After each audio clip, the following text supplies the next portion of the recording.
ঠিক বুঝতে পারছি না আপনারা এই ঘটনাগুলোতে এত আশ্চর্য হচ্ছেন কেন।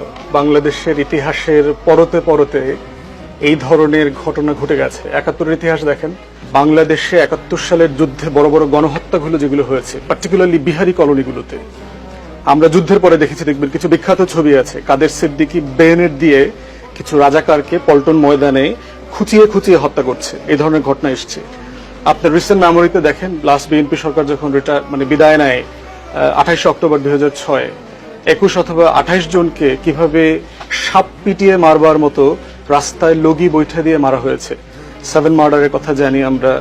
তো এই ধরনের ঘটনাগুলো রিসেন্ট আমলে জুলাই আগস্টে কি হয়েছে, আমার মনে হয় যে গোড়ায় ফিরে যাওয়া দরকার ইস্যুটাতে। সমস্যাটা কোথায়?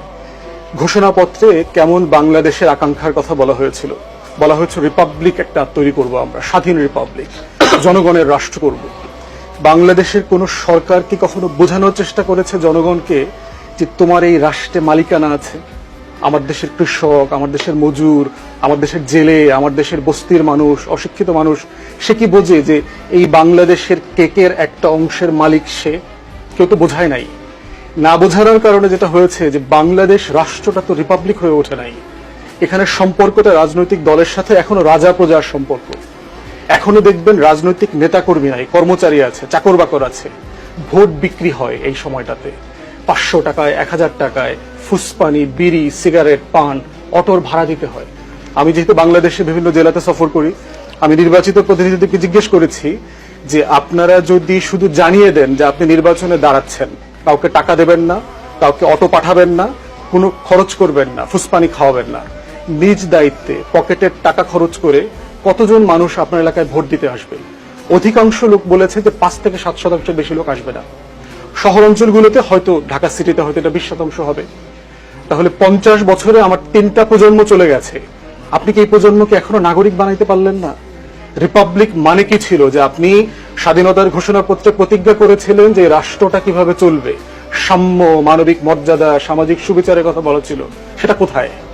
যে বৈষম্যের কারণে পাকিস্তান রাষ্ট্রকে আমরা তালাক দিয়েছি, সেই বৈষম্যটা কোথায় কোথায় কিভাবে আছে এবং আমি রাষ্ট্র আকারে সেটাকে কিভাবে অ্যাড্রেস করব, সেটা তো আমাদেরকে শেখানো হয়নি। ব্রিটেনে আমি স্কুলে কাজ করেছি, আমি দেখেছি যে বাচ্চাদেরকে শেখানো হয় what does it mean to be a British citizen, British values কি, তুমি কেন ব্রিটিশ। আমাদেরকে স্কুলে কখনো শিখিয়েছে যে বাংলাদেশি হওয়াটা মানে কি, নাগরিক হওয়াটা মানে কি, সাম্য, মানবিক মর্যাদা, সামাজিক সুবিচারের ভিত্তিতে বাংলাদেশ রাষ্ট্রে বাস করাটা মানে কি?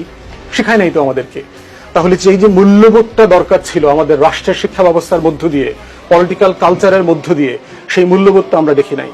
দ্বিতীয় যেটা গুরুত্বপূর্ণ আমাদের বোঝা দরকার, সেটা হচ্ছে যে আপনি যখন একটা লম্বা সময় স্বৈর শাসনের অধীনে থাকবেন, আপনি কিন্তু মনস্তাত্ত্বিকভাবে ট্রমাটাইজ হয়ে যাবেন।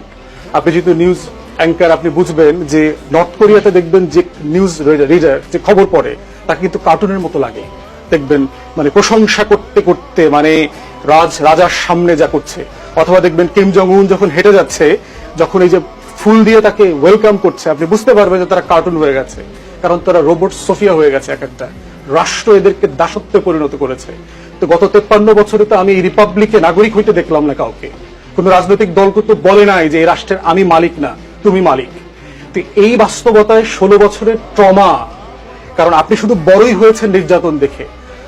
সাইকিয়াট্রিস্টরা আপনাকে কনফার্ম করতে পারবে যে যে সকল বাচ্চাদেরকে বাবা মা মারে, তারা কিন্তু অভদ্র হয় বেশি, বেয়াদব হয় বেশি, এবং তারা নিজেরাও টর্চারটা শেখে।